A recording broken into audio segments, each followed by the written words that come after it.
অদূর ভবিষ্যতে সংস্কারের লাইনে ছুটতে চলেছে রেলও। সোমবার ফের এই ইঙ্গিত দিলেন নয়া রেলমন্ত্রী পবন কুমার বনশাল।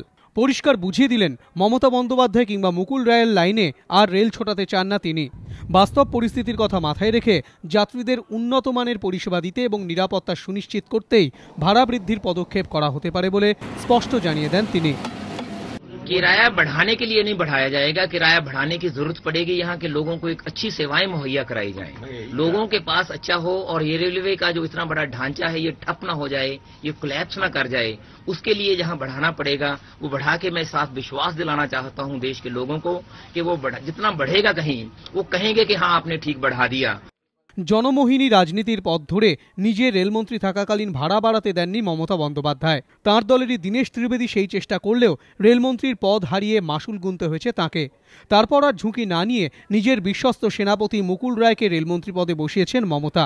প্রত্যাশিতভাবেই মন্ত্রী হয়েই বর্ধিত ভাড়া প্রত্যাহার করে নিয়েছেন মুকুল।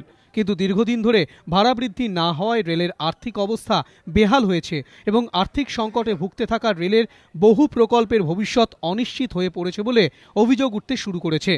একদিকে ভাড়া বৃদ্ধি না করে যাত্রীদের সুরাহা করার চেষ্টার আড়ালে তাদের নিরাপত্তা নিয়েই ছেলেখেলা করা হয়েছে বলেও মমতা বন্দ্যোপাধ্যায় কিংবা মুকুল রায়ের বিরুদ্ধে নানা মহল থেকে অভিযোগ উঠতে শুরু করেছে। রাজনৈতিক মহলের ব্যাখ্যা, এই পরিস্থিতিতে মনমোহন সিংহ তাঁর অত্যন্ত ঘনিষ্ঠ পবন কুমার বনশালকে রেলমন্ত্রীর পদে বসিয়ে বুঝিয়ে দিয়েছেন আর ভোট ব্যাংকের রাজনীতির কথা মাথায় রেখে নয়, এবার বাস্তব পরিস্থিতির কথা বিচার করেই এগোবে রেল। আর পবন বনশালের পাশাপাশি রেলের প্রতিমন্ত্রী অধীর চৌধুরীও বুঝিয়ে দিয়েছেন যাত্রী স্বাচ্ছন্দ্য ও নিরাপত্তার কথা মাথায় রেখে তারা ভাড়া বৃদ্ধির রাস্তায় হাঁটতে দ্বিধাবোধ করবেন না।